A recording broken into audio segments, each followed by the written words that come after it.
Agora vamos ver como a nossa atuação de agente autônomo de investimento se diferencia de outras 3 atividades que também são reguladas pela CVM. São as atividades de administrador, analista e consultor. Vale a pena ficar atento às minúcias, aos termos, porque certamente nos ajuda a encontrar uma alternativa que não está certa numa questão ou ajuda a achar uma alternativa correta. Então vamos lá, o primeiro, administrador de valores imobiliários é o exercício da profissão que tem como objetivo zelar pelo funcionamento, manutenção e gestão de uma carteira de valores imobiliários, de investimentos, incluindo, importante aqui, incluindo a aplicação de recursos financeiros no mercado por conta do investidor. Então, se eu sou um administrador, eu posso inclusive fazer a aplicação em nome do investidor. É algo que, como agente autônomo de investimento, é expressamente vedado. Eu não posso ter o meu cliente XYZ, que eu vou falar, eu conheço muito bem o perfil dele e ele vai gostar, faz sentido para ele essa aplicação, esse produto. Eu vou colocar um recurso dele nesse produto. Não podemos de jeito nenhum. O administrador já pode fazer isso. O analista é o profissional que elabora, que desenvolve relatórios. Por exemplo, é muito comum para dizer Petrobras está no momento assim, assim, assado, vale a pena comprar, vale a pena vender Petrobras. Esse é o analista, instrução CVM 483. Na nossa atuação de agente autônomo, usamos esses relatórios, desde que eles sejam elaborados por analistas, e nós não podemos falar para o cliente, olha, eu acho, pelo que eu vi aqui, eu estudei Petrobras, eu conheço bastante bem a empresa e eu acho que está na hora de vender a ação da Petrobras. Nós não podemos fazer isso. Nós só podemos usar como material esses relatórios que são gerados, elaborados pelos analistas. Por fim, a atuação de consultor, que é uma profissão, é uma atuação menos conhecida em relação às 2 anteriores, e aqui tem o objetivo em orientar diretamente o investidor, né? O profissional que ele tem que ter um conhecimento bastante amplo, porque ele vai orientar o portfólio inteiro do cliente, e ele tem essa prerrogativa de falar o que poderia ou não ser feito de acordo com o perfil do cliente, mas ele não pode alocar, ser o alocador, ele não tem o vínculo com uma corretora para fazer uma aplicação, ok? Agora vamos falar da concessão da autorização para exercício da atividade de agente autônomo. Então, importante aqui a diferenciação de 2 termos, credenciamento e registro. O credenciamento do agente autônomo, então fiz a prova, passei, eu vou pedir o credenciamento. Ele é feito por uma entidade autorizada pela CVM, que nesse caso é a Ancor. Então a CVM autorizou a Ancor a ser a entidade credenciadora. Então quando a gente pede o credenciamento é na Ancor.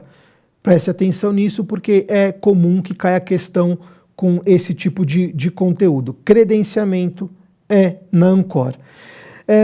Quais são as exigências para uma pessoa jurídica estar credenciado na Ancor? Então, a pessoa jurídica tem que ter sede no Brasil, tem que ser constituída como sociedade simples e o objetivo social exclusivamente agente autônomo de investimento. A gente comentou isso logo no início do primeiro bloco. Continuando aqui sobre o credenciamento, é pré-requisito, né, para ser agente autônomo que tenha concluído no mínimo o ensino médio no país ou equivalente no exterior. Então, um estrangeiro que tem o ensino médio no país de origem dele, nos Estados Unidos, por exemplo, ele pode ser agente autônomo no Brasil. Obviamente que tem que ter aprovação pela Ancor, que é a entidade credenciadora.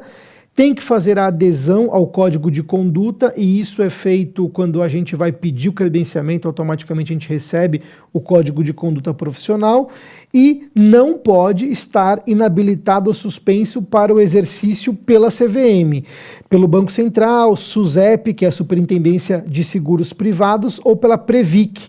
São os órgãos aí que são reguladores da nossa atividade.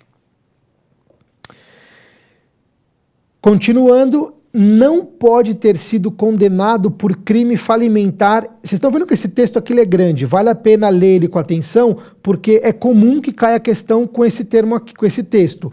Então, a pessoa que fez a prova cumpriu todos os pré-requisitos, mas ela já foi condenada. Condenado não é à toa que está em negrito aqui nesse material, tá?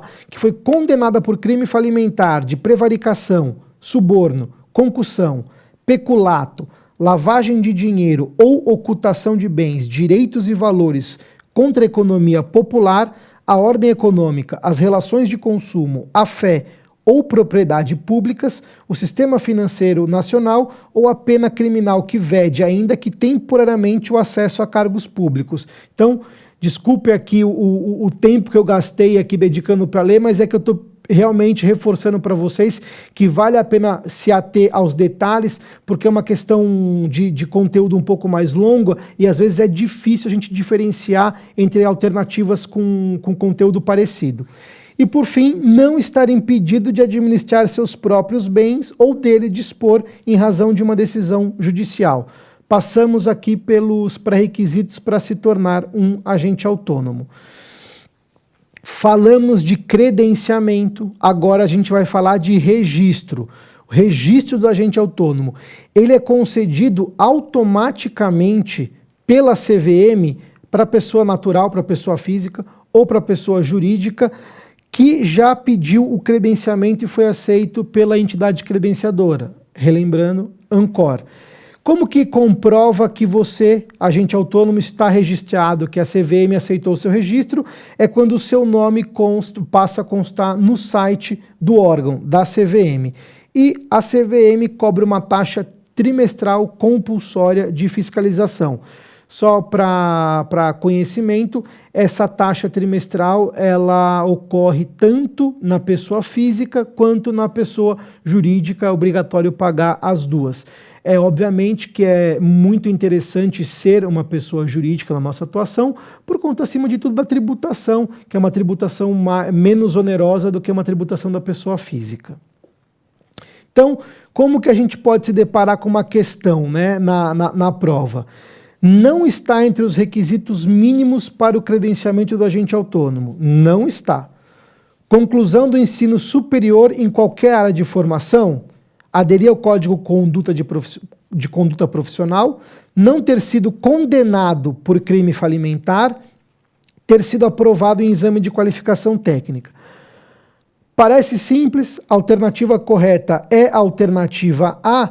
No entanto, eu vou simular aqui que poderia ter uma pegadinha no item C, na alternativa C, não ter sido condenado. Poderia ser usada uma outra palavra aqui no lugar de condenado que causaria uma dificuldade aqui na hora da resposta.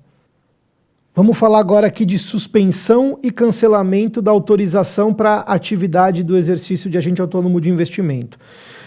Os motivos pelos quais podem ocorrer suspensão e cancelamento podem ser pedidos por mim. Então, de repente, eu, agente autônomo de investimento, decido que eu vou trabalhar e quero buscar uma autorização para ser um consultor, ou um analista, ou um administrador. Essas três profissões que nós falamos agora há pouco. Se eu decido atuar como um administrador, eu não posso ser agente autônomo. Eu tenho que eu tenho que suspender e depois cancelar a minha licença de agente autônomo. Eu não posso nunca trabalhar com esses dois chapéus de analista, agente autônomo, consultor e agente autônomo. Pela identificação de algum tipo de problema, de vícios ou falhas no processo de credenciamento. Vamos sempre lembrar que credenciamento aqui, a entidade credenciadora é a Ancor. pela perda de qualquer pré-requisito. Então vamos supor que eu sou um agente autônomo hoje, estou atuando normalmente no meu dia a dia, só que aí, de repente eu fui condenado por um crime falimentar, eu fui condenado por suborno. Eu não vou poder continuar sendo um agente autônomo de investimento, eu vou perder esse pré-requisito. Por aplicação de penalidade de suspensão ou cancelamento. Então, por alguma penalidade, algo que eu venha a cometer, alguma penalidade que eu venha a infringir, é uma decisão que cabe recurso à CVM no prazo de 15 dias corridos. Continuando pela aplicação pela CVM de penalidades previstas na Lei 6385, que dispõe sobre o mercado de valores imobiliários.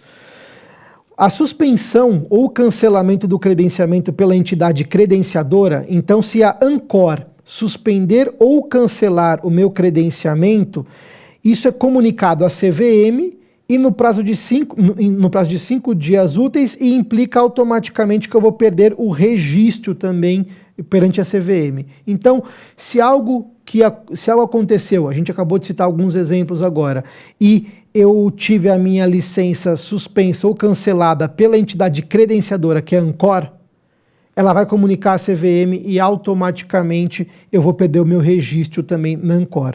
Sempre importante lembrar, cai questões assim com esse detalhamento de comunicada à CVM no prazo de 5 dias úteis. Então é sempre importante determinar ali direitinho quais são os prazos para que ocorra cada tipo de comunicação, porque isso pode vir a ser questão de prova.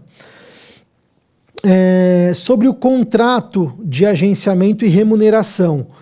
O agente autônomo de investimento deve manter um contrato escrito com a entidade integrante do sistema de distribuição, aquilo que a gente chamou de corretora, muito mais fácil entender como corretora, mas na prova não vai estar escrito assim, na prova vai estar instituição integrante do sistema. Então, a gente sempre tem um contrato escrito. Tópico importante, remuneração. Pode parecer simples, é uma frase relativamente fácil de entender, só que dá para ter algumas pegadinhas, algumas artimanhas ali na prova que podem confundir e dificultar. Então, a remuneração do agente autônomo é um percentual pactuado entre o agente autônomo e a instituição contratante e a corretora. Esse percentual ele é calculado sobre as receitas das operações que nós geramos, né? Porque nós intermediamos, o termo correto, nós somos intermediadores. Vamos ver então um exemplo de questão que pode cair sobre a remuneração, que parece um tópico muito simples, fácil, mas que pode conter algumas pegadinhas. Então a remuneração do agente autônomo é um salário fixo mensal somado aos prêmios em função do número de clientes que esse agente autônomo fechou. Fácil de ver que não é essa questão, né? Não é essa alternativa, salário fixo não faz parte da remuneração. B. Salário fixo mensal somado a um percentual sobre as receitas financeiras da instituição contratante. Fica fácil também já eliminar de cara por conta do termo salário fixo. Agora C e D. Percentual pactuado entre o agente autônomo e a instituição contratante e a corretora, que é calculado sobre as receitas de operações pelo agente autônomo intermediadas. Ou um percentual pactuado entre o agente autônomo e a corretora sobre o total das receitas por ela auferidas. Dá para perceber que a diferença aqui é sutil, a diferença já não é tão gritante e na hora da prova isso pode causar uma confusão. A resposta certa é a C, a gente falou no slide anterior e detalhou um pouco esse ponto aqui da remuneração, mas vamos ver por que a D está errada. A D está errada porque não é um percentual pactuado sobre todas as receitas que a corretora gerou. Seria incrível, né? Imagina receber uma remuneração que fosse baseada em cima de toda a receita da corretora. Mas obviamente que tem que ser em cima das receitas que nós geramos, nas operações que nós geramos por intermédio sendo intermediador entre o cliente e a corretora. Então, resposta correta aqui é C, mas vale a pena o ponto extra de atenção aqui. Com isso, a gente encerra o segundo bloco do primeiro tópico.